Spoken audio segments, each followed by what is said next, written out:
చాలా లోతైన వేదాంతి. కాబట్టి అబ్బాయి స్వామివారి బోధనలు తీసుకొస్తామని వాళ్ళిద్దరూ చేస్తామని చెప్పినప్పుడు నాకు ఎంతో సంతోషమైంది. ఒక రకంగా ఈ మంచి ప్రయత్నాన్ని మా అబ్బాయి పుత్ర సంవారుడు జయచంద్ర ఇద్దరు తీసుకొస్తున్నారు.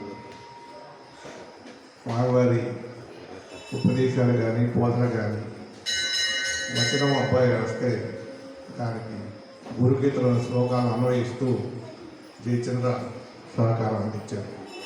ఆ పుస్తకాన్ని మీ అందరి సమక్షంలో ఇప్పుడు ఆవిష్కరిస్తున్నాను.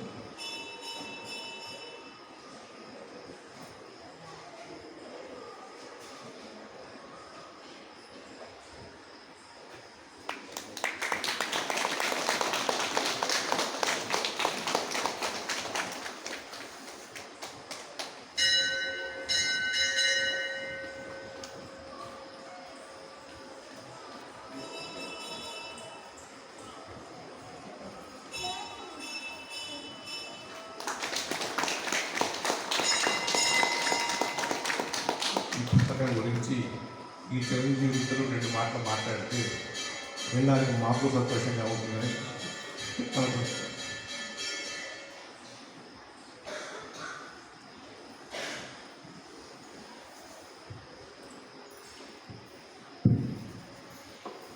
ఇది నిజంగా చాలా గొప్ప భాగ్యం.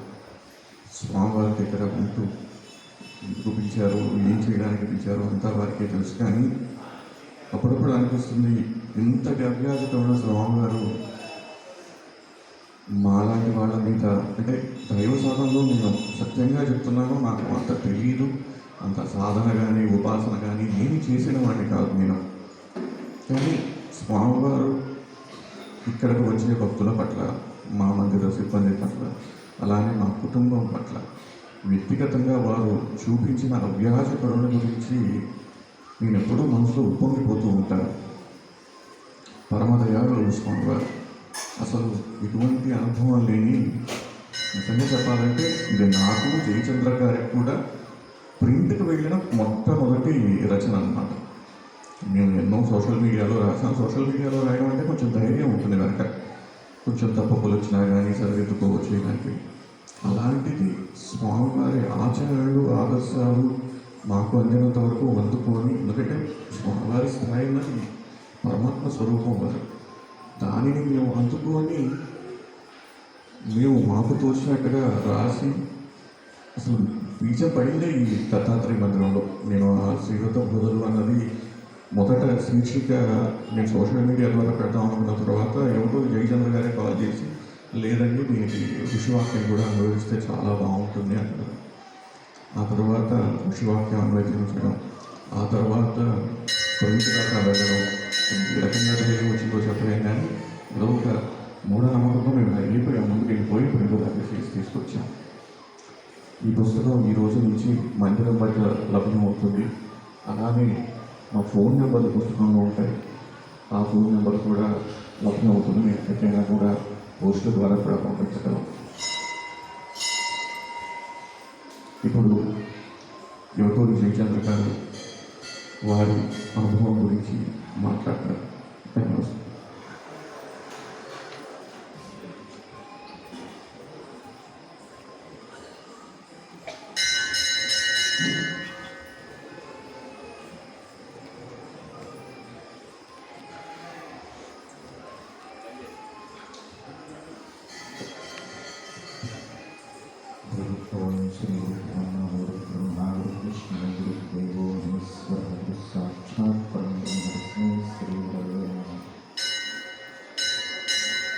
స్టేజ్ ఇచ్చారు, మైక్ ఇచ్చారు, మాట్లాడమంటున్నారు. కానీ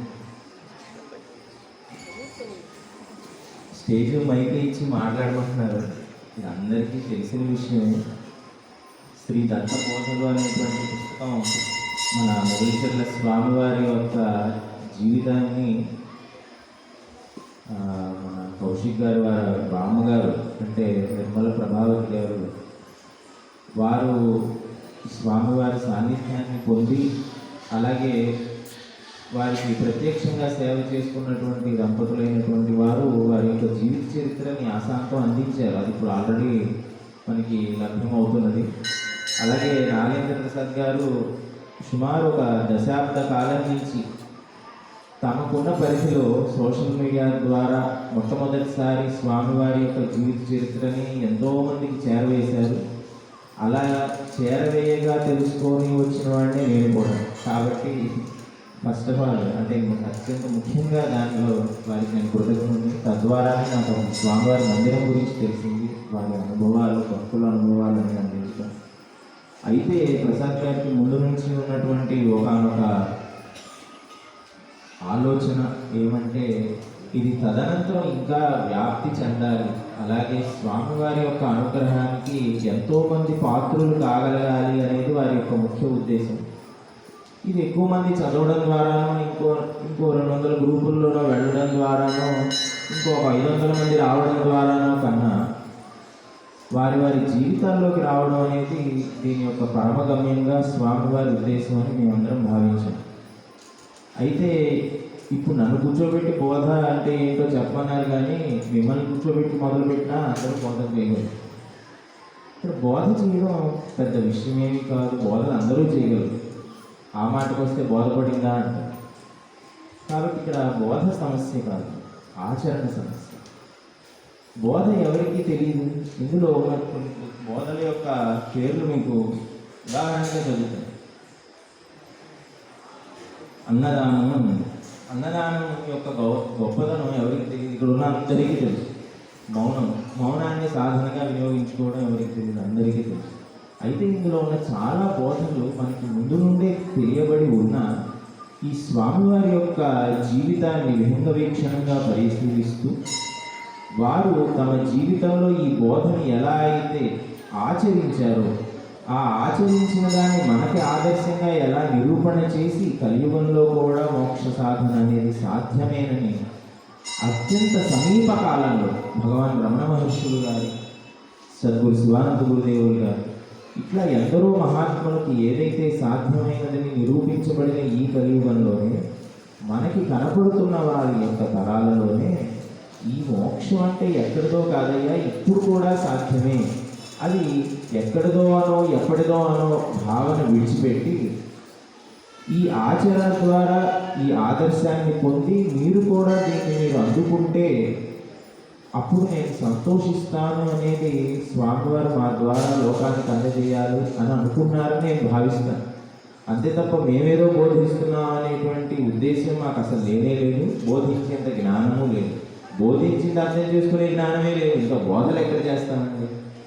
కాబట్టి ఇక్కడ దీని యొక్క ఉద్దేశాన్ని గమనించడం, దీని యొక్క ఉద్దేశాన్ని విశ్లేషించడమే మా యొక్క ప్రయోజనం తప్ప ఇందులో ఎవరి కర్తృత్వము లేదు, ఎవరికి బాధ్యత హక్కు లేదు.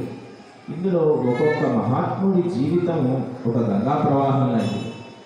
ఒక్కొక్కరు ఒక్కొక్క రకంగా దాన్ని భావించారు. ఎవరో భగీరథ మహారాజు గారు తీసుకొచ్చిన గంగా నదిలో ఇప్పటికీ కుంభమేళాకి స్నానాలు చేస్తుంది.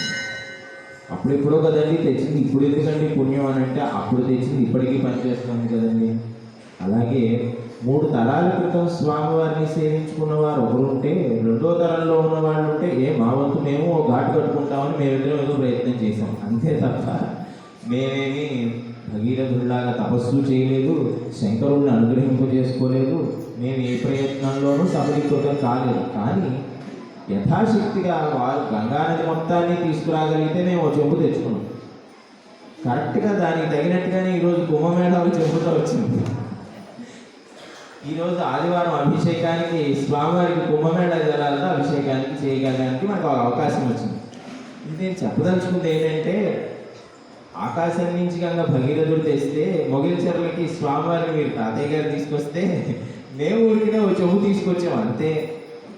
అదేమో 200 పేజీల పుస్తకం, ఇది 80 పేజీల పుస్తకం, ఈ ఉపమానం అన్నిటికీ సరిపోయింది. నా ఉద్దేశం ఏంటంటే, బోధన చేయడానికి చాలామంది సిద్ధంగా ఉన్నారు, బోధనలు వినడానికి కూడా చాలామంది సిద్ధంగా ఉన్నారు. కొన్ని వేల మంది ఈ రోజుల్లో ప్రత్యక్షంగాను పరోక్షంగాను ప్రసంగాల్లో ఎన్నో మంది వింటున్నారు. అయితే ప్రశ్న ఏంటంటే, ఇందులోనే ఒక అధ్యాయానికి ప్రత్యేకంగా మేమిద్దరం మాట్లాడుకొని పెట్టిన పేరు ఏంటంటే నిబద్ధత, ఇంటిగ్రిటీ. మనం ఎంత నిబద్ధతగా దీని గురించి ప్రయత్నం చేస్తున్నాము? బయటికి చేస్తున్నామా, బాహాటంగా చేస్తున్నామా, లేదా నిజంగా మనలో ఉందా? ఎవరినైనా సంతోషింపజేయడానికి చేస్తున్నామా, మనం అలా ఉండి మనల్ని మనం సంతోషింపజేసుకుంటున్నామా? ఎంతవరకు మనం నిబద్ధంగా సాధన విషయంలో ముందుకు వెళ్తున్నాము? స్వామివారిని ఎవరూ గమనించకపోయినా ఆయన సాధన చేస్తూనే ఉన్నారు. ఇందులోనే కొన్ని ఉపమానాలు వారి జీవిత చరిత్రలో రాసినప్పుడు అక్కడ పక్కన ఎవరూ లేకపోయినా మగ్గిన దోసపళ్ళు అక్కడ పెట్టండి, నేను తినేసి నా సాధన నేను చేసుకుంటానని వారు జీవిత చరిత్రలో చెప్పిన కొన్ని ఉపమానాలు ఇక్కడ తీసుకుంటారు. ఆయన అందరూ వెళ్ళిపోయారు, దోసకాయ పప్పు చేసుకుని ఎవరికి తెలియదు, ఆయన మగ్గిన దోసపళ్ళే తిన్నారు. అంటే ఎవరి యొక్క ఆమోదము వారికి అవసరం లేదు. సాధన చేసేవారు భగవంతుడి యొక్క ఆమోదం కోసం, అనుగ్రహం కోసం చేయాలనే దృక్కోణమే తప్ప ఇందులో ఎవరి ఆర్భాటము, అహంకారము, ఆడంబరము లేకుండా ఇప్పటిదాకా మనం చేసాం దిగంబర దిగంబర అవధూత దత్త దిగంబర అంటూ ఇప్పటిదాకా భజన చేస్తూ ఆ భజన జరుగుతున్న సమయంలో స్వామివారికి ఏ వస్త్రము లేకుండా ఉన్న సమాధి మందిరానికి అభిషేకం చేశారు. ఎంత గొప్ప స్వారస్యం కనపడుతుంది. ఇందులో బోధనలో దిగంబరత్వం కూడా ఉంది. దాన్ని దయచేసి ఎవరు ఇంప్లిమెంట్ చేయకండి, అర్థం చేసుకోండి. ఇంప్లిమెంట్ చేస్తే మళ్ళీ ప్రమాదం. సమాజంలో ఉన్నాం కదా, మనం దిగంబరత్వాన్ని మనం ఆచరించలేం, ఆదర్శంగా తీసుకోవాలి. వారు ఆచరించగలిగారు, ఎందుకంటే వారికి సమస్త విశ్వము దిగంబరత్వం అనేదానికి రెండు అర్థాలు ఉన్నాయి. ఒకటి దిక్కులనే వస్త్రంగా ధరించిన వాడు అని ఒకటి, ఇంకోటి ఏంటంటే దిగంతాల దాకా వ్యాపించారు అని. శరీరము మనకి ఇక్కడ పరిధి కనపడుతోంది, తమ యొక్క పరిధిని విశ్వాంతరాల దాకా వ్యాపించిన వారిని ఏ వస్త్రం కప్పగలదు? దానికే మనం ఈ పుస్తకంలో గొప్ప విశేషం ఏంటంటే ఎంతోమంది బోధనలు చేస్తున్నా ఆ బోధలు మన సనాతన ధర్మానికి ఉన్నటువంటి పరిధిలోకి వస్తున్నాయా లేదా? ఎవరికి వారికి తోచిన బోధ చేస్తున్నారా? ఆర్షమై ఋషిప్రోక్తమై వేదానికి సమ్మతమైనటువంటి బోధ చేస్తున్నారా? వేదానికి బాహ్యమైన బోధ చేస్తున్నారా? ధర్మబద్ధమైన బోధ చేస్తున్నారా? వారి బుద్ధికి తోచింది బోధిస్తున్నారా అనేది ఒక ప్రశ్న వస్తుంది. ఎవరికి వారికి తోచింది మొదలు పెట్టారనుకోండి, ప్రతి ఒక్కరూ గురువు అయిపోతారు, ప్రతి ఒక్కరిది బోధ అయిపోతుంది, దానికి ఒక ప్రమాణం ఉండదు, అది ప్రశ్నార్థకం అవుతుంది, దాని ఉనికి కూడా భవిష్యత్తులో అనుమానాస్పదం అవుతుంది. అటువంటప్పుడు అత్యంత ఆవశ్యకమైనది ఏంటంటే సనాతనంగా మనకి వేదం నుండి ఏ ధర్మం ఉండదో, పరమేశ్వర ఊపిరిగా చెప్పబడుతున్న వేద ధర్మాన్ని మళ్ళీ వ్యాప్తి చేసే బోధ అయితేనే బోధ. అది కాకపోతే అది బాధే అవుతుంది తప్ప బోధ అవుతుంది. అటువంటప్పుడు స్వామివారు చేసినటువంటి బోధలన్నీ కూడా వేద ప్రమాణమైనవే లేదా ఋషి ప్రమాణమైనవే, ఆర్షమైనటువంటి సంప్రదాయంలో చెప్పబడిన బోధలే తప్ప వ్యక్తిగతంగా నేనేదో కొత్తగా కనిపెట్టానో, ఇంకేదో తయారు చేశానో, ఇంకేదో షార్ట్కట్ కనిపెట్టానో బోధిస్తే వారిని గురువుగా స్వీకరించద్దనేది కూడా ఒక బోధ. మనకి అది సంప్రదాయంలో ఉంది. సంప్రదాయాన్ని దాటని వారు గురువు అవుతారే తప్ప సంప్రదాయాన్ని దాటిస్తానని, సంప్రదాయాల అవసరం లేదని, సంప్రదాయాల కన్నా విరుద్ధంగా ఇంకేదో మనకి తేలికగా అందిస్తామని చెప్పేవారు గురువు కాదని నమ్మేది మన సంప్రదాయం. కాబట్టి ఇందులో ప్రతి బోధకి కూడా ఋషివాక్యము అనేటువంటి ఒక అనుబంధంగా ఒకటి కలిపి, ఈ ఋషివాక్యం అనే దాంట్లో కొన్ని చోట్ల శ్రీమద్ భారతం నుంచి, మహాభారతం నుండి, భాగవతం నుండి, రామాయణం నుండి, అలాగే ప్రమాణంగా తీసుకున్న గ్రంథం ఉమామహేశ్వర సంవాదం, స్కాంద పురాణం, గురుగీత. ఈ గురుగీత అనేటువంటిది 350 శ్లోకాలు, మంత్రాలు, మాలా మహామంత్రస్య అని దానికి సంకల్పం చెప్తాం. 3 అధ్యాయాల్లో 350 శ్లోకాలలో ఉన్న ఈ గురుగీత అనేటువంటి దాని యొక్క ఆ మంత్ర రాశిలో నుంచి ఈ బోధలకి ఏవేవైతే అనువైనవిగా ప్రమాణంగా సరిపోతాయో వాటిని తీసుకొని వాటిని సవ్యాఖ్యానంతో ఈ బోధకి కింద దానికి ఋషివాక్య ప్రమాణాన్ని, అలాగే వారి ఆచరణని, తద్వారా మనం ఈ సమాజంలో ఈరోజు బతుకుతున్న 2025లో ఉన్నాం. మనం స్వామివారితో సమకాలికులం కాలేకపోయాం, కానీ వారి బోధనని మనం ఆచరింపజేయడానికి మాత్రం మనకి ఇంకా సమర్థత ఉంది. ఎందుకంటే వారు కలియుగంలోనే పుట్టారు. వారేమో ఆదిశంకరులాగా ఎప్పుడో 500 సంవత్సరాల క్రితం పుట్టిన వారేం కాదు. గట్టిగా చూస్తే 50 ఏళ్ల క్రితం దాకా వారు ఉన్నారు. అప్పుడు వారికి సాధ్యమైంది అంటే మన పూర్వీకుల్లో మన తాతయ్య గారి వయసులో ఉన్న వారికి కూడా సాధ్యమైన ధర్మం మనకి సాధ్యం కావట్లేదంటే అది మన ఒక ఎస్కేప్గా అనాలి, అంటే దాన్ని తప్పుకోవడానికి ఒక దారి. అప్పుడు సాధ్యమైంది కదండి, అప్పుడు బొట్టు పెట్టుకోగలిగారు, ఇప్పుడు పెట్టుకోవడానికి ఏమైతుందండి? ఏమీ కాదు, పెట్టుకుంటే నామోస్తుంది అంటే దానికి కూడా ఒక గురువు రావాలా? అది చెప్పడానికి ఎవరో దిగంబరంగా దిగి రావాలా? అవసరం లేదు. మనం చేయగలిగిన పనులు మనం చేస్తూ ఉంటే గురువు తన అనుగ్రహ రూపంగా కొన్ని బోధనలు మనకు అందిస్తూనే ఉంటారు. ఇలా ఈ గురు గీత అనే గ్రంథాన్ని ప్రమాణ గ్రంథంగా స్వీకరించి దత్తాత్రేయ రూపంగా మారినటువంటి శ్రీ స్వామివారిని, దత్తాత్రేయుడికి భాగవతం ప్రకారం 24 మంది గురువులు అని మనకి సంప్రదాయం. ప్రకృతిలో ఒక సాలిపురుగుని చూపించి వారు ఇది నాకు గురువు అన్నారు. ఒక వేశ్య ఆ దారిలో వెళ్తుంటే ఆమె నాకు గురువు అన్నారు. అయ్యా, వేశ్యని చూపించి దత్తాత్రేయుడు గురువు అనడం ఏంటండి అని అంటే, ఆమె దేని ఎందు ఏ వ్యామోహం లేకుండా ఎలా తన జీవితాన్ని గడుపుతుందో అది కూడా నేను ఇందులో స్ఫూర్తి పొందానన్నారు. ఆకాశం నా గురువు అన్నారు, నేల నా గురువు అన్నారు. ఇట్లా దత్తాత్రేయులే స్వయంగా 24 మందిని చూపించి ప్రకృతిలో నుంచి వీరందరూ నా గురువులు, వీళ్ళ ద్వారా నేను ఈ బోధన పొందాను అని యదు మహారాజు గారితో చెప్తారు. ఇదంతా మనకి భాగవతంలో వస్తుంది. ఇప్పుడు నేను ఇక్కడ చెప్తున్న ఏ మాట కూడా ఋషి చెప్పనిది లేదు. మన ధర్మంలో ఋషులు చెప్పిన దాన్ని పాటించడమే గొప్పది. ఎందుకంటే దైవమే ఎదురుగా కనపడినా మన పెద్దవాళ్ళందరూ చెప్పింది ఏంటంటే, దైవమే ఎదురుగా కనపడిన వాడు దైవం అని చెప్పేవాడు ఋషి. కాబట్టి ముందు ఋషులకి నమస్కారం చేయాలి అన్నారు. నమో గంగాయమయోర్మధ్యే వసంతి తేమే ప్రసన్నాత్మానః చిరంజీవితం వర్ధయంతి. నమో గంగాయమయోర్మునిభ్యశ్చ నమో నమో గంగాయమయోర్మునిభ్యశ్చ నమో నమః అంటూ మనకి సంధ్యావందనం మంత్రం వస్తుంది.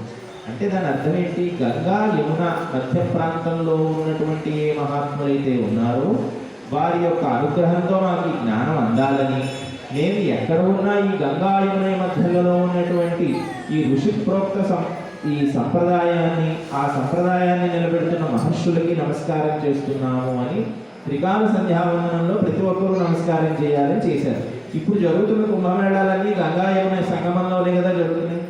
అంటే దీనికి ఆదర్శమైనటువంటి మూలమైనటువంటి జ్ఞానం అంతా కూడా మనకి ఋషుల ద్వారా అందింది. కనుకనే ఋషి ప్రోక్తమైనటువంటి ప్రమాణాలను స్వీకరిస్తూ 24 బోధల్ని స్వామివారు తమ 32 ఏళ్ల జీవితంలోనే ఎలా ఆచరించి చూపించారో, తద్వారా మనం ఏది ఆదర్శంగా పొందాలో దానికి ప్రమాణవాక్యం ఏంటో అన్నీ చూపిస్తూ అందించిన చాలా చిన్న పుస్తకం. ఎందుకు చిన్న పుస్తకం అంటే, నేను చిన్నవాళ్ళం కాబట్టి చిన్నది రాశాను తప్ప ఆయన బోధన చిన్నదేం కావు. ఆయనవి 24కి ఇంకో 3 వేసుకొని 96 రాసినా వస్తుంది. ఎందుకంటే వారు అత్యంత చిన్న వయస్సులోనే అత్యంత పరమమైన గమ్యాన్ని పొంది సాధించి సాధ్యమని నిరూపించి వెళ్ళారు. ఒక బెంచ్ మార్క్ సెట్ చేశారు. ఇప్పుడు ఆ గమ్యాన్ని మనం అందుకోవాలి అంటే ఆయన చేసినంత కృషి మనం చేస్తే మనకి సాధ్యమే. ఆయనకి 32 ఏళ్ళగా పడితే మనకి 32 పడినా డౌటే. ఎందుకని? ఆయనకున్నంత నిబద్ధత లేదు, ఆయనకున్నటువంటి కృషి సాధన ఇంకా చేయలేకపోతున్నాం. కాబట్టి దీని యొక్క అంతిమమైనటువంటి బోధలో శరణాగతి అనేటువంటి అంశాన్ని మేము ఇద్దరం మాట్లాడుకొని, అయ్యా ఎన్ని బోధలు చేసినా, ఎంత కష్టపడినా, ఎంత సాధన చేసినా, ఎంతటి మహాత్ముడైనా నీవే తప్ప ఇతఃపరం వెరుగన్ అనే మాట అంటే తప్ప వారికి పరమేశ్వరానుగ్రహం పరిపూర్ణంగా కలుగుతుందా అనేది ప్రశ్నార్థకమే. కనుక శరణాగతి అనేటువంటి అంశాన్ని పరమమైనటువంటి బోధగా ఈ 24 బోధల యొక్క సమగ్ర సమాహార రూపంగా గ్రహిస్తూ, ఆ శరణాగతి అనేటువంటి బోధని మనం మొట్టమొదట ఆచరిస్తే అంతిమం దాకా తీసుకెళ్ళగలిగే సాధనలో అంతిమ మెట్టుని మనం అందుకోగలిగేలాగా దాన్ని మనం చేరుకోవడానికి మనకి ఆ శరణాగతి మొట్టమొదటి మెట్టు అదే, చివరి మెట్టు అదే. ఈ మొట్టమొదటి మెట్టే చివరి మెట్టు దాకా తీసుకెళ్ళగలిగే గట్టు. కాబట్టి మన పెద్దలందరూ ఏదైతే ఆచరించారో, ఆదర్శంగా చూపించారో, ఇప్పుడు మన మొగల్చర్ల స్వామి వారి మందిరంలో ఉన్నాం కనుక వారి బోధనని ఈ విధంగా అందుకుంటున్నాం. భగవాన్ రమణ మహర్షి ఉన్నారు, రామకృష్ణ పరమహంస ఉన్నారు, సంత శివానంద గురుదేవులు ఉన్నారు, ఇంకా ఎందరో మహాత్ములు ఉన్నారు. ఆ మాటకు వస్తే ఆసేతు సీతాచలం అని చెప్పబడుతున్న ఈ ఋషి పీఠం ఈ భారతదేశంలో అడుగు అడుగుకి ఉన్నారు. వారు మనకి కనపడలేదు కాబట్టి వాళ్ళు క్షేమంగా ఉన్నారు. వాళ్ళు మనకు కనపడితే వాళ్ళ క్షేమం కూడా ప్రశ్నార్థకం చేసేయగలం. ఎందుకంటే ఇప్పుడు కుంభమేళ వార్తలు చూస్తూ ఉంటే ఆ సాధువుల దగ్గరికి వెళ్ళి నాకు విభూతి ఇవ్వు, వారు దిగంబరంగా ఉన్నారు, ఇక వాళ్ళ దగ్గర ఏమీ లేదని వదిలేసి కూర్చోండి. కావు ఒంటి మీద కూర్చొని విభూతి కూడా లాక్కుంటారంటే ఇక వారిని ఇంకేం చేస్తారండి? అది కూడా లాక్కుంటే ఇంకేం చేయలేదు కదండి. అంటే మనం ఎంతసేపటికి ఏదో పొందాలని తాపత్రయం ఉంది. ఈ పొందాలి పొందాలి పొందాలి అనే తాపత్రయం ఎవరికి లేదు? ఈ తాపత్రయం అందరికీ ఉంది. అయితే ఒక ప్రశ్న ఏంటంటే, ఏదో పొందాలి అనే తాపత్రయం శరీరానిదా, మనసుదా, జీవుడిదా? శరీరానిది అన్నామా అంటే శరీరం ఎలాగో ఎన్ని పొందినా పోయేది. మనసుదయ్యా ఈ తాపత్రయం అని అంటే మనసుకి ఎన్ని పొందినా సరిపోతుంది. అవునా? మనసుకి ఇది పొందితే సరిపోతుంది అనేవాళ్ళు ఒకళ్ళున్నారా? ఎవ్వరూ లేరు. ఎందుకని? మనసుకి ఎన్ని అందించినా ఈయన అందించాడంటే అసలు వాడి దగ్గర ఎంత ఉందో అనే ప్రశ్న వస్తుంది. కాబట్టి ఈ ప్రశ్న, ఈ పరివేదన ఎవరిదంటే జీవుడి లోపల ఒక వేదన ఉంది. ఆ వేదన ఏం కోరుతోంది? ఒక పరిపూర్ణతని, ఒక పరిపక్వతని కోరుతోంది. అంటే మన అందరం తెలియకుండానే సాధనలోనే ఉన్నాం. అయితే మనం ఆ విషయాన్ని గమనించట్లేదు. ఆ విషయాన్ని మనం సీరియస్గా తీసుకోవచ్చు. మనం ఏం చేస్తున్నాం? మేము ఉన్నామండి, మేము హిందువులండి అంటున్నాం. నిజంగా మనం హిందూ సంప్రదాయం ప్రకారం అన్నీ చేయగలుగుతున్నామా? చేయలేకపోతున్నాం. అలా అని తెలియక చేయలేకపోతున్నామా? తెలిసి చేయలేకపోతున్నాం. అంటే ఏంటి? మన యొక్క సాధనలో మనకి కావలసిన ఈ బోధనలన్నీ అందుతున్నా మన ఆచరణని మనం నిలబెట్టుకొని దాన్ని సాధించే క్రమంలో ఏమైపోతున్నాం? జారిపోతున్నాం. తెలియక జారిపోతే తెలియలేదు. ఏమంటే మాకు అక్కడ అసలు ఆ విధంగా అక్కడ అన్నదానం ఉందండి, మాకు తెలియలేదు, మేము అనవసరంగా బయటకు వచ్చి భోజనం చేసామండి అంటారు. ఇందులో అన్నదానం గురించి కూడా స్వామివారు ఒక మంచి ఉపమానాన్ని గుర్తు చేశారు. ఏంటంటే మొగల్చెర్లలో ఇంకా స్వామివారి సాధనకి రాకముందు కొండ మీద ఉండగా, ఇప్పుడు మనందరం చాలా వరకు మాలకొండ వెళ్ళి వచ్చి ఉంటారు. ఆ బండరాళ్ళ చీరులో ఒక గుహలో ఎక్కడో చీకట్లో కూర్చున్న స్వామివారి దగ్గరికి వెళ్ళిన వాళ్ళ దగ్గరికి కూడా అన్నదానం చేశారు. ఆయనకే వండుకోలేని వారు ఆయన దగ్గరికి వచ్చిన వాళ్ళకి అన్నదానం ఎందుకు చేశారు అని అంటే అదే బోధ. నీకు లేకపోయినా నీ దగ్గరకు వచ్చిన వాడికి పెట్టడానికి నీ దగ్గర ఏదో ఉంటుంది. నీ దగ్గర ఏదుందో అదే, మంచినీళ్ళు ఉంటే అవే. అలా అని వాడిని ఉత్తిగా పంపము. వచ్చిన వాడిని పరమేశ్వరుడి రూపంగా భావించి నా సాధనకి అనుగ్రహించి అమ్మవారి రూపంలో నడిచి వచ్చింది, మీరు వచ్చారని అంతర్వాణి పలికింది అనే మాట ఎన్నిసార్లు వారి జీవితంలో అన్నారు. ఆ అంతర్వాణి ఆయనకి ఎందుకు పలుకుతుందండి, మనకెందుకు పలకదంటే మనకి పలుకుతుంది. మనం హెడ్ ఫోన్స్ పెట్టుకుని మరీ నాన్సెన్స్ వింటుంది. మనం ఇవి తీసేసి లోపలికి వింటే అది అందరికీ పలుకుతుంది. ఇప్పుడు నేను ఇంత పలుకుతున్నానంటే పలుకుతుంది ఇదా నేనా? ఇది కాదు, అంతర్వాణి. నేనే పలికేవాడిని అయితే నేను అందరికీ పలుకుతాను. నేను కాదు పలుకుతుంది. ఈ మైక్ ఎలా నేను మాట్లాడుతుంటే చెప్తుందో ఆయన మాట్లాడుతుంటే నేను చెప్తున్నాను. నేనేమి ప్రిపేర్ అవ్వలేదు, నేనేమి దీనికి ఏమంటే 4వ పేజీ దాకా చదివాను, ఇంకో 6 ఉన్నాయి అనట్లేదు. ఇవన్నీ ఎక్కడి నుంచి వస్తున్నాయి? పరమేశ్వరుడి యొక్క అనుగ్రహమే ఈ జీవితంలో జీవుడికి జరుగుతున్న ప్రతి అనుభవం. ఆ మాటకు వస్తే ప్రతి జీవుడు తనకి తాను పొందుతున్న ప్రతి అనుభవము కూడా పరమేశ్వరానుగ్రహమే. మనం సూర్యోదయం చూడగలుగుతున్నాం, అది స్వానుగ్రహమే. ఒక కుక్క ఎన్ని కుక్కలు తిరుగుతున్నాయనండి. మీకు ఒక గమ్మత్తైన అనుభవం చెప్తాను. నేను అందరిలాగే ఇక్కడికి వచ్చాను. కొంచెం అత్యుత్సాహానికి వెళ్ళి నేను మందిరంలో పడుకుంటాను అన్నాను. తప్పేం కాదు, అందరూ నాలాగా చాలా మంది, 100 మంది పడుకున్నాం. పడుకునే వాళ్ళని తిన్నగా పడుకోకుండా స్వామివారిని ఏమని కోరుకున్నానంటే, నేను మహాభక్తుడిని, నాకు మీరు ఈరోజు కల్లోకి రావాల్సిందే అని కోరుకున్నాను. తప్పేం లేదు, చేసిన తప్పులు చెప్పుకుంటే పోతాయండి. ఏమండి వారేం చేశారు? 12:40కి వెళ్ళిపోవచ్చు రాత్రి.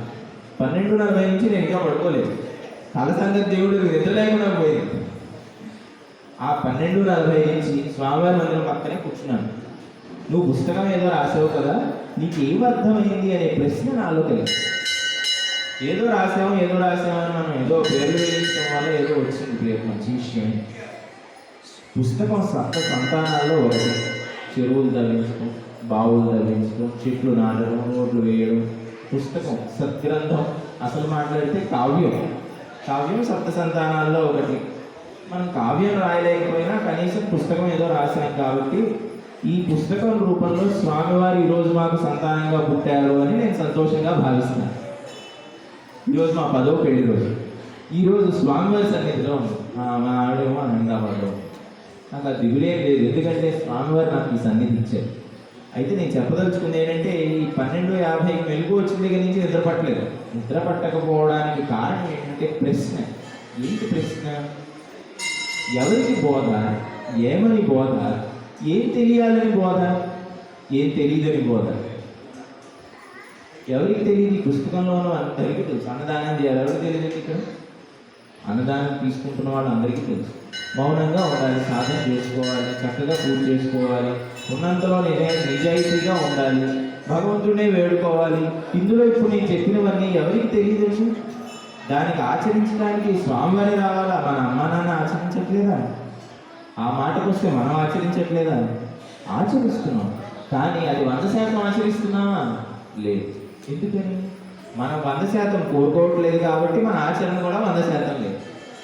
మన 100% కోరుకుంటే, మన ఆచరణ 100% అయితే, మనం 1% చేస్తే 200% ఇవ్వడానికి స్వామివారు సిద్ధంగా ఉన్నారు అనడానికి మేమిద్దరమే రుజువు. వారు ఒక అధ్యాయం రాసి మేము మాట్లాడిన తర్వాత 24 అధ్యాయాలకు సంబంధించినటువంటి కంటెంట్ స్వామివారే బోధించారు. అది ఎవరో బోధిస్తే తప్ప మాలాంటి వాళ్ళకి రాయగలిగే వాళ్ళం కాదు. వారు ఇందాక మంచి మాట చెప్పారు. ఏమంటే, ఇది మా ఇద్దరికీ కూడా మొదటి ప్రయత్నం ఇంత చక్కగా దిగ్విజయంగా మేము అనుకున్న బడ్జెట్తో సహా 20 మంది దాతలు ముందుకు వచ్చారు. దీనికి 25,000 రూపాయలు ఖర్చయింది. ₹1 కూడా మేము భారంగా ఫీల్ అవ్వకుండా చక్కగా అందరూ దాతల సహకారంతో 1000 కాపీలు ఈరోజు సిద్ధంగా రెడీగా ఉంది మన మందిరంలో. ఈరోజు మేము అందరినీ కోరుకునేది ఏంటంటే, మా యొక్క ఈ ప్రయత్నం మీ అందరికీ నచ్చాలి, తద్వారా మీకు చేరువవ్వాలి, మీ ద్వారా నలుగురికి చేరువవ్వాలి. ఆ ఆచరణ అనేది మన అందరిలో మొదలవడానికి ఇది ఒక ప్రేరణ కావాలి. ఇది తొలిమెట్టు అయితే కనీసం ఆ 24 బోధల్లో 24 బోధలు ఉన్నాయని ఆ 24 మెట్లకి తొలిమెట్టు అయినా ఈరోజు మనం స్వామివారి గడపనే తొలిమెట్టుగా చేసుకొని ఎక్కగలిగితే ఆ పైన లాక్కోవడానికి ఆయన సిద్ధంగా ఎప్పుడూ ఉన్నాడు. ఇంకొక గొప్ప విషయం ఏంటంటే, అత్యంత ముఖ్యమైన విషయం ఒకటి, స్వామివారు శరీరంతో లేకుండా బోధిస్తారు.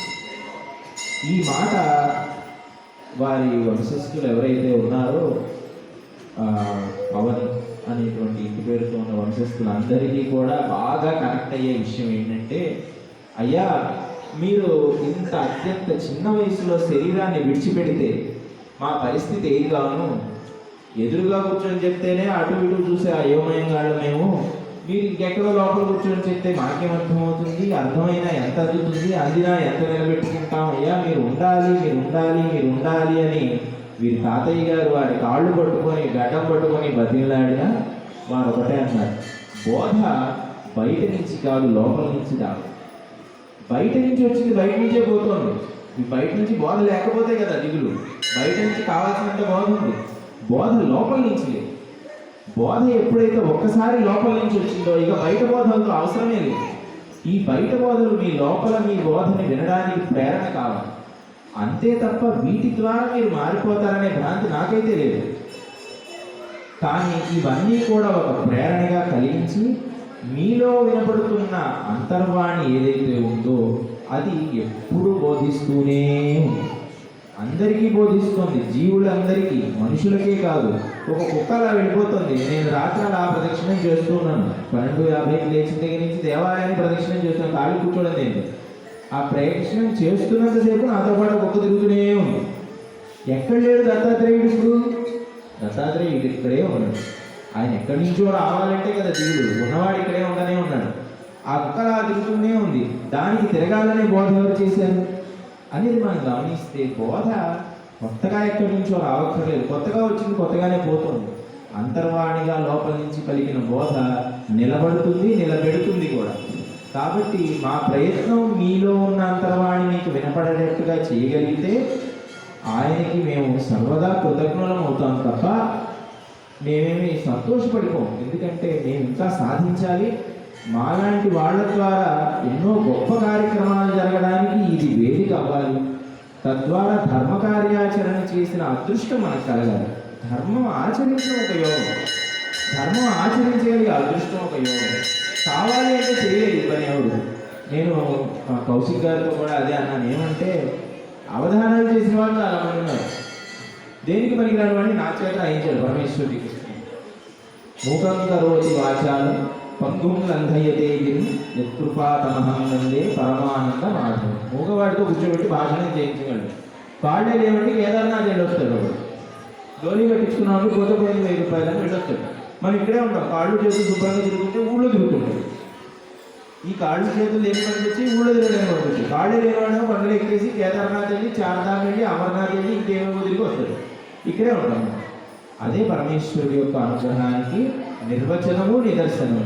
కాబట్టి మేము అందరం కోరుకునేది ఏంటంటే మా ద్వారా ఓ పరమేశ్వర, దత్తాత్రేయ, సద్గురుదేవ ఇంకా ఎన్నో ధర్మకార్యాలు ఇలా జరపబడాలి. తద్వారా ధర్మం నిలబడాలి. తద్వారా మేము తరించాలి. ఎందుకంటే మా అంతటా మేము సాధన చేయలేని వాళ్ళం కనుక ఇప్పుడే మిమ్మల్ని అఫీషియల్గా ఆన్ రికార్డు శరణాగతి కోరుతున్నాం. ఆల్ ఇండియా రేడియోలో ఏదైనా టెలికాస్ట్ చేసేటప్పుడు ఆన్ ఎయిర్ అని అంటారు. అంటే ఇప్పుడు మీరు మాట్లాడేదండి భారతదేశం మొత్తం వినపడుతున్నాం. అట్లాగే ఇప్పుడు మనం ఆల్ ఇండియా రేడియోలో ఆన్ రికార్డు ఉన్నాం. ఆన్ రికార్డులో ఏది జరిగినా అది రికార్డ్ అయిపోతుంది. కాబట్టి ఇప్పుడు ఆన్ రికార్డు ఒకటి కోరుకోగలిగింది ఏంటంటే నేను ఒక్కటే ఆన్ రికార్డు లేదు, మీరు అందరూ ఉన్నారు. ఆన్ రికార్డే కదా ఇదంతా అటెండెన్స్. మనస్ఫూర్తిగా ఓ సద్గురుదేవ, భగవంతుడా, పరమేశ్వర నీ వంటి సాధన అత్యంత కఠోరమైన సాధన చేసి కాళ్ళు గుండుపడేలా ఆ నేలమాడిలో కూర్చొని తలకిలా దిగతీసుకొని అవన్నీ మనం చేయలేము. కానీ ఇప్పుడు అరగంట ఆపామనుకోండి చాలా మంది లేచిపోతారు. ఒక అరగంట చెప్పామనుకోండి ఏమంటే రేపటి ప్రసంగం టిఫిన్ ఏమైనా ఉంటుందా అంటే ఎందుకంటే మనం ఈ శరీరాన్ని సుఖపెట్టడంలో అంత అలవాటు పడిపోయింది. వారి స్థాయి ఎక్కడ, మనం ఎక్కడ? దిగంబరంగా దేశాచరణ చేసిన వారెక్కడ, మనం ఎక్కడ? ఆ చీకటి గుహల్లో అక్కడ కూడా ఉండి అన్నదానం చేసిన వారెక్కడ, మనం ఎక్కడికి అందుకుంటామండి? అవన్నీ నిజంగా మాట్లాడితే మనకు సాధ్యమేనా? అవు అలా అని మనం ఆగిపోతామా? అందుకోకుండానే ఇలాగే ఉండిపోతామని ఇంకో 10 జన్మలు ఎత్తుతాం, తర్వాత ఆలోచిద్దాం అంటామా? లేదండి మోక్షం మాత్రం ఇప్పుడే కావాలండి, భోజనం మాత్రం గంటలో కావాలండి. ఎందుకని? అదే మన శరీరాన్ని మనం అలవాటు పడిపోయాం. అటువంటి వాళ్ళని తరింపు చేయడానికి ఒక మహాత్ముడు దిగి వస్తే తప్ప పని అవ్వదు. అలా దిగి వచ్చి మహాత్ముడికి మనకి సత్పురుషులుగా వారి సన్నిధిని అనుగ్రహించి తద్వారా వారి తపోబలాన్ని మనలోకి నిబిడీకృతం చేసి ఆ సాధన కూడా వారే చేసి ఆ సాధన రూపమైన ఫలితాన్ని మనకిచ్చి ఆ ఫలితం నువ్వు చేసావులే అని తల్లిదండ్రులు పిల్లలకి ఇస్తారు. సరే నువ్వు చేసినట్టే అని ఇదిగో చాక్లెట్, ఇదిగో ఈ ఫలితం నువ్వే కొట్టావులే, నాన్న నొప్పు పుట్టిందే అని వాళ్ళే ఇస్తారు. అలాగే వారు చేస్తే ఇది మనం పొందాల్సిందే తప్ప మనంతటా మనం పొందలేమనే విషయాన్ని ముందు వివేకంతో తెలుసుకొని అందరం మనస్ఫూర్తిగా ఒక్కసారి వారికి నమస్కారం చేసుకొని, ఓ దత్తాత్రేయ ప్రభు, ఎప్పటికీ కూడా నీ వంటి కఠోరమైన సాధన చేయలేని మాలాంటి అల్పులను, దీనులను అనుగ్రహంతో చూస్తూ ఈ మొగిలిచెర్ల దత్తాత్రేయ క్షేత్రం గొప్ప తపోభూమిగా విరాజిల్లుతూ కొన్ని వేల మందికి ఇక్కడ నుంచి అన్నదానం జరుగుతుందని, తద్వారా ఇక్కడ ఎంతో మంది వచ్చిన అనుగ్రహాన్ని పొందుతారని వారి సమాధి పొందకముందే ఇచ్చిన మాటని ఈరోజు మనం అనుభవిస్తున్నాం. అలాగే వారి అనుగ్రహాన్ని కూడా మనం అనుభవిస్తున్నాం. లేదంటే అసలు ఇక్కడ దాకా రాలేకపోవడం. ఇంత కార్యక్రమం చేసుకోలేము, పల్లకి సేవ చేసుకున్నాం, ఇక్కడికి వచ్చాం, హాయిగా మనం స్వామివారి సన్నిధిలో కూర్చోగలిగామంటే ఇదంతా కూడా వారి అనుగ్రహమే. ఆ అనుగ్రహం ఇంకా ఎక్కువగా వర్షించాలి, ఎక్కువ మందికి వర్షించాలి, ఎక్కువ రూపాలలో కూడా వర్షించాలి. వాటన్నిటికీ కూడా మనందరం సహకరించాలి. రాత్రి వారు చెప్పారు, మందిరం ద్వారా ఎన్నో కార్యక్రమాలు జరుగుతున్నాయి, మన సంస్కృతి నిలబెట్టవలసిన బాధ్యత మన మీద ఉంది. అది మర్చిపోయి దేవుడండి దయ్యమండి అని కబుర్లు చెప్పకూడదు. మనం చేయవలసింది చెయ్యాలి. మనం ఈ దేశంలో పుట్టాం, ఈ ధర్మంలో పుట్టాం. ఈ ధర్మానికి జరుగుతున్న గ్లానిని మనం అర్థం చేసుకోవాలి. ఈ భారతదేశం సుభిక్షంగా సంతోషంగా సస్యశ్యామలంగా ఉండాలి. ఇక్కడ ఉన్న అన్నదాతలందరూ కడుపు నిండా తినాలి. ఇక్కడికి చాలా వర్షాభావం ఉంది ఈ ప్రాంతంలో. ఇక్కడ కూడా సమృద్ధిగా వర్షాలు పడాలి. ఇక్కడ పండే పంటలు ఏవో కడుపు నిండా తినేలాగా పండాలి. ఇక్కడ ఈ ప్రాంతంలో అందరికీ నిత్యం అన్నదానం జరగాలి. ఇక్కడికి వచ్చిన వాళ్ళు ఏ ఆకలి బాధలు లేకుండా వెళ్ళగలగాలి. చక్కటి సౌలభ్యాల్ని వసతుల్ని కూడా ఏర్పరుస్తున్నారు. 50 ఏళ్ల క్రితం ఉన్నటువంటి ఈ క్షేత్రం ఎక్కడికి ఎలా మారిపోతుందో, ఎంత పరిగణిస్తుందో చూస్తుంటే వారి యొక్క అనుగ్రహ వచనం ఎన్ని రకాలుగా అనుభవం అవుతుందో మనం రోజు చూస్తూ ఉన్నాం. మనందరికీ తెలిసిన మొగల్చెర్ల మళ్ళీ ఇంకోసారి మొగల్చెర్లకు వచ్చేసరికి మళ్ళీ కొత్త మారిపోతుంది. కాబట్టి ఇంకా వృద్ధిలోకి రావాలి, వస్తుంది. ఆ వారి యొక్క ఆశీర్వచన ప్రభావం వల్ల మనం దాన్ని తొందరలో మనం కూడా అనుభవించాలి. ఇంతటితో నేను ముగిస్తున్నాను. ఈ అవకాశం ఇచ్చినందుకు శ్రీ దత్తాత్రేయ స్వామి వారికి, అలాగే మన మందిరం కార్యవర్గానికి, ఇంకా నాకు ఎంతోమంది సహకరించారు. 20 మంది దాకా దాతలు వాళ్ళందరూ ముందుకు వచ్చారు. వాళ్ళందరి పేరుతో కూడా ఈరోజు చక్కగా స్వామివారికి అర్చన చేయించి, అలాగే వారికి పుస్తకము, స్వామివారి ప్రసాదము కూడా మన మందిరం తరఫున రిజిస్టర్ పోస్టు ద్వారా అందజేయబడుతున్నాయి. ఇటువంటి సత్కార్యాలలో మీరు కూడా యథాశక్తి యథాబుద్ధి పార్టిసిపేట్ చేస్తూ పాలు పంచుకుంటూ ఇలాంటి ధర్మకార్యాలు ఈ మందిరం ద్వారా చేయబడేటట్టుగా వారికి సహకరిస్తూ ఉంటే వారు కూడా ఎంతో స్ఫూర్తి పొందుతూ, ఇక్కడ మనం చేసినటువంటి ఎన్నో పనుల్లో ఒక్క గేటు బిగించలేము. మనం ఇక్కడికి వచ్చి కూర్చొని ఒక షెడ్ వేయించలేము, ఒక గోడ కట్టించలేము. ఇక్కడ వెనక పక్క అంతా తాపి పనులు జరుగుతుంది, అవతల వెనకాల వసతి గృహాల నిర్మాణం జరుగుతున్నాయి. వీటిలో మనం ఏం చేయించగలం చెప్పండి? మన ఇంటి దగ్గర మనం పెయింట్లు వేయించుకోవడానికే నానా తండాలు పడుతుంది. పని వాళ్ళతో ఎంతో ఇబ్బంది పడుతున్నాం, అందరికీ తెలుసు ఆ విషయం. అటువంటిది ఇంత బాధ్యత తీసుకొని వాళ్ళు చేస్తున్నారంటే వారికి ఏదో జీతం వస్తుందని కాదు, వారు ఒక సేవా భావంతో తమ యొక్క కుటుంబాన్ని మొత్తాన్ని కూడా దీనికి అంకితం చేసి అలాంటి వంశం మొత్తం నిలబడుతోందంటే వారికి సహకరించడం గొప్ప విషయం కాదు, కర్తవ్యం. కర్తవ్యంగా చేయాలి. కర్తవ్యంగా చేస్తే అలాంటి కర్తవ్యం ద్వారా మనం ఇంకా గొప్ప విషయాలు చేయగలిగే అనుగ్రహాన్ని పరమేశ్వరుడు మనందరికీ కలిగించాలి. ఆర్థిక సహాయము, ధన సహాయము, మాట సహాయము, ఏదో యథాశక్తి యథాబుద్ధి ఎవరికి ఎంత చేస్తే అంత, స్వామి ఎంత అనుగ్రహిస్తే అంత. ఉంటానండి. శుభం.